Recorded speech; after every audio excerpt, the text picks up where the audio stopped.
I have seen all of Daredevil Born Again, and it's safe to say I am now a changed man.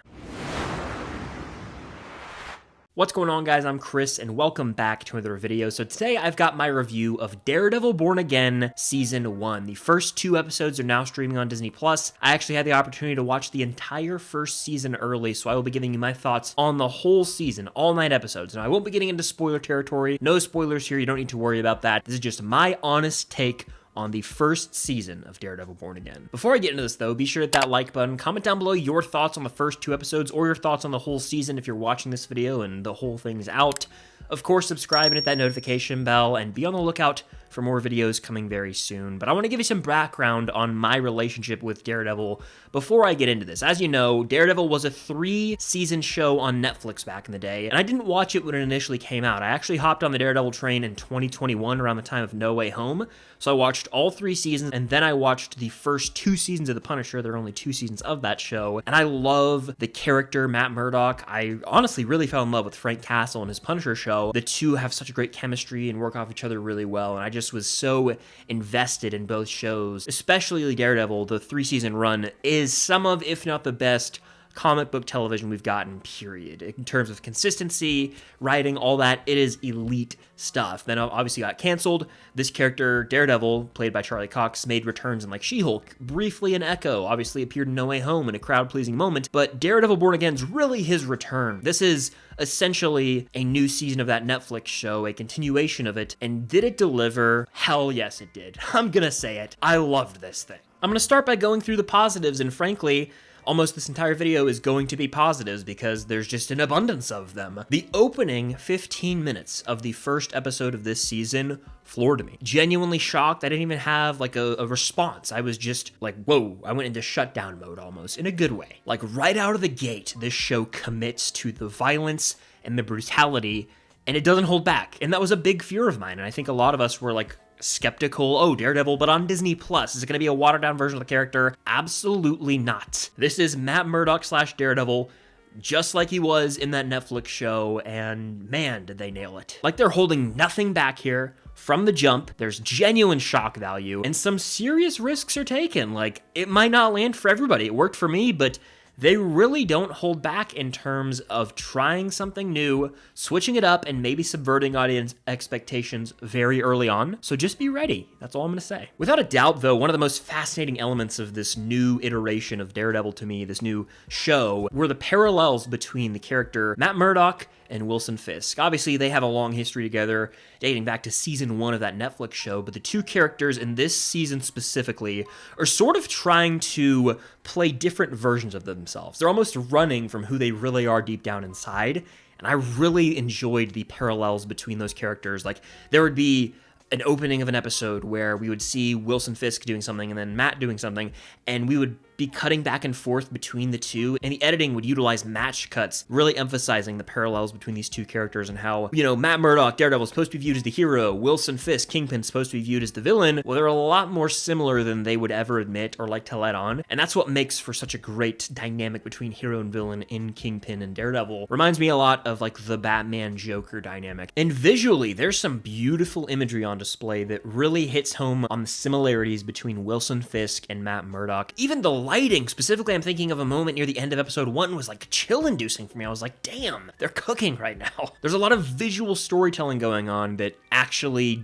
adds depth to character without having to tell the audience directly with dialogue, hey, this is what this character is going through or feeling. Like, it's visual storytelling at its best in the comic book genre, I would argue. And I love how the concept of redemption is tackled all season long. Like, coming to terms with one's identity, overcoming loss, and even the grieving process are all explored so well here. Corruption in the city of New York is handled really well here also, seeing how it slowly bleeds into the streets. Like, feels very season 3 at one point in time, where hope is just slowly dissipating, and it seems seems like evil is gonna win out. In terms of performances, Charlie Cox, top tier as always. The same can be said for Vincent D'Onofrio's Kingpin. And I found that this season was able to have a nice little balance between some of those courtroom drama elements and the Daredevil action sequences. It's not like it's strictly one or the other. There is a healthy dose of both spread out throughout the season. And the biggest comic book movie comparison I can think of for this season of television is The Dark Knight Rises. In that film, Bruce has to get out of a personal hell and rise up to become Batman again. And to me, it's very comparable to the journey Matt Murdock takes in these 9 episodes. So because of that, I would advise you not to expect Daredevil suiting up every single episode, being that vigilante, kicking ass, in some crazy, violent action sequence, because that's not what this show's all about. There's so much more to take out of it. There's a lot going on for Matt Murdock internally, so he has to overcome some demons. When it comes to other Disney Plus shows, there are lots of times where you can't tell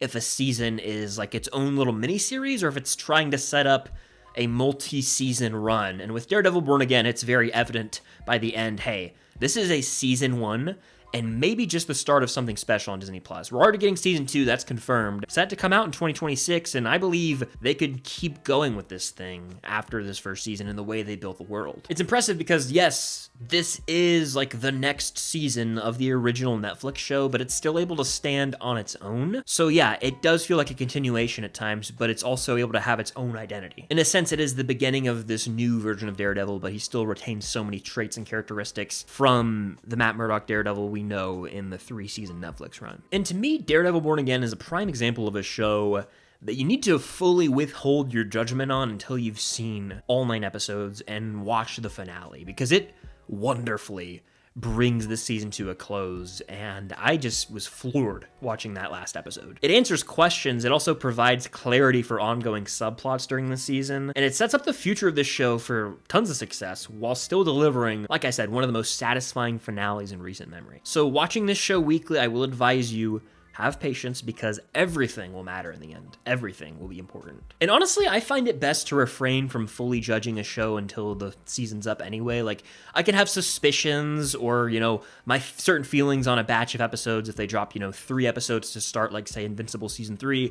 But you gotta watch how the season unfolds and then form your opinion. By the time you see the actual finale of that season, that's when I can really give my accurate honest opinion. And having seen this full season, I can say that it delivered, but lots of other Disney Plus shows out there have started strong and fallen off. I won't say when or give any context, but there's maybe my favorite needle drop in the MCU in Daredevil Born Again. I won't tell you when it happens or what song it is, but man, did it work. It worked, and I've been listening to that specific song that they use constantly, and I actually had to rewind a couple times because I got so distracted by how great the song was. I was like, hold on. I've dreamed of hearing this in a superhero project. It was featured in a movie a couple years ago, and that one scene from that movie is my favorite scene in the movie, because the rest of the movie I think kind of crumbles, but that one scene, they used that song and I was like, oh my god. Man, they used a song that just, it was perfect for me and fit the vibe, the tone of Daredevil, and I can't say too much, obviously, but I just, I know I mentioned The Dark Knight Rises earlier, but in terms of shot composition, at certain times, I felt that the Batman definitely maybe served as some inspiration for moments in Daredevil Born Again. I think specifically, there's one shot in particular where I'm like, that screams something from the Batman, and I adore that movie, so you guys know that's high praise if I'm talking about it here for Born Again. Just there are moments I can't even, like sitting here talking about it, I'm just getting giddy. I want to go run a mile. I want to go better myself as a human. I don't know. It was out of body good. Just so many moments where I'm like, they nailed this. Thank you. It's so rewarding as a longtime MCU viewer to be fed this television show in the MCU, and I'll make a claim at the end of this video, and that I mean. I'm not just saying that. You have to wait and see what it is, but you might be able to infer. And of course, I gotta mention Jon Bernthal as the Punisher. I have long been a fan of this character, so whenever we did get to see him, I was giddy. I couldn't help myself. I had smile ear to ear. I was like, yes, he's back, baby, Red! His roar as Punisher, one of the greatest sounds ever. That audio bit I needed in my life. It just brings me so much joy. But man, did they really nail his return. It's not like he's the secondary character in this show. That's not a spoiler. If you go in expecting Bernthal's Punisher to be the second main character, you probably need to immediately switch up your expectations, because this show at its core is Matt Murdock and Wilson Fisk front and center. The central conflict of this show revolves around those two characters. Everyone else supports the show. Those two are the pillars of the show. But when we get Punisher and he has his moments to shine, man, is it sweet. There's a scene from the trailer, I won't say what any context of it is, with him and Matt, and it just got me. Oh, it was so well acted. Bernthal's presence as Punisher immediately elevated the show, almost to a level that was like hard to reach that height again. Like he stole moments every time he opened his mouth. And you remember how I said earlier that this show goes in on the brutality? Just wait. There's a shot in one of these episodes, no exaggeration, the most gory in the MCU. Yeah, I think Game of Thrones level. I don't want to say too much, but ugh. So then I got to address, the elephant in the room here, the TVMA rating. The Daredevil show on Netflix is rated TVMA. This show's embraced the TVMA rating. Does it feel gimmicky though? No. I felt that the TVMA rating for Echo was a complete gimmick. They really almost overused the TVMA in marketing. They were like, it is rated R, it's TVMA. Like, oh, it's so bloody. And it honestly wasn't. It was one of the tamest TVMA projects I've seen. Well, here, it's fully warranted, but it doesn't feel forced. It feels natural. There are characters dropping F-bombs, there's language, there's tons of violence, like bones snapping and blood and gore. Like, it doesn't shy away from that.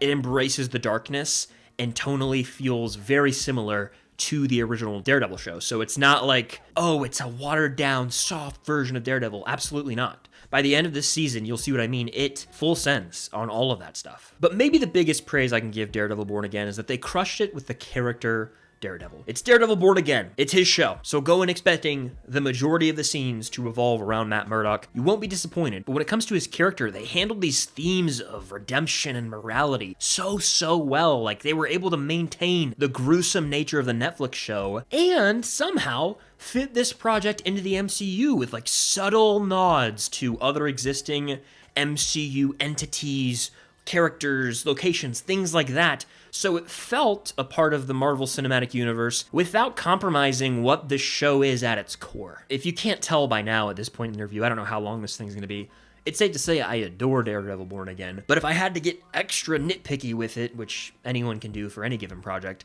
I would probably say like the first 15 minutes are so great to me and just jarred me and shook me up so much that honestly, the show takes a second to reach that level of awesomeness again. And so it's like you're coming down from a high for a couple episodes because the bar was set so high with the opening scene.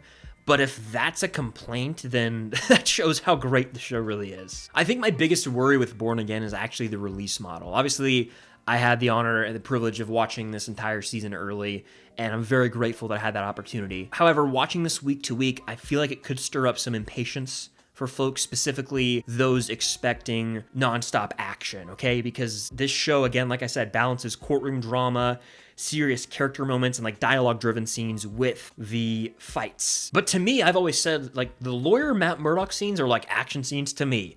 The Social Network's one of my favorite movies, not a single action sequence, but like I'm riveted by those dialogue scenes almost more than if I were to watch two characters fighting in the streets. It's crazy. But if a show's well written enough or a movie's well written enough, those scenes pack just as much of a punch as the action scenes. I just have felt Daredevil's never been a show that's all about like, oh, top tier action. It's always been there and around, but it's not what drives the show forward, in my opinion. And I want to emphasize, this is Daredevil and Wilson Fisk's show. So don't go in expecting every other side supporting character, both the old characters or like the new ones that are introduced, to come in and steal the spotlight. Like, this is a show that majority of the time focuses on Matt Murdock and Wilson Fisk. So if you go in with that expectation that the show revolves around them, I don't think you'll be disappointed. Overall, though, I can't get over how amazing this season was to me. I could sit here and gush about it, and will continue to do so in the coming weeks. I can only speak for myself. I don't want to overhype this for anyone because I don't like when things are overhyped for me. But I can say with confidence, to me, in my opinion, I gotta make that really clear, that this is the most well put together of the MCU Disney Plus shows. Therefore, I believe it is the best of the MCU Disney Plus shows. It's safe to say Daredevil Born Again is a smash hit. I imagine this is going to light a fire among the MCU fans in the best possible ways, reignite a spark for people who may have lost a passion for the MCU, and it's gonna be the talk of the town. They already have greenlit a Punisher special for next year. Daredevil Season 2 is in the works. this show is going to serve a monumental role in the street level side of the MCU for, I believe, maybe years to come, because as, you know, the season progresses and we head into season 2, the stakes are going to get higher and higher, and eventually we might have to draw in heroes from other projects, and a lot of the consequences of this season are going to bleed into, I foresee at least, other MCU projects. So like I said, going to be a part of the cinematic universe without compromising what it is at its core. But Daredevil Born Again rules. I adore it. They won me over big time. I can't get enough of it. So yeah, I can't get certain scenes out of my head. They're burned into my brain forever, and I love it. It's all for the better. This show rules, and I hope you guys agree. I hope you like it. Let me know your thoughts on the first 2 episodes of the whole season if you've seen it down below, and of course hit that like button, subscribe to that notification bell, and be on the lookout for more videos coming very soon. But thank you guys as always for watching, and until next time, I'll see you guys later.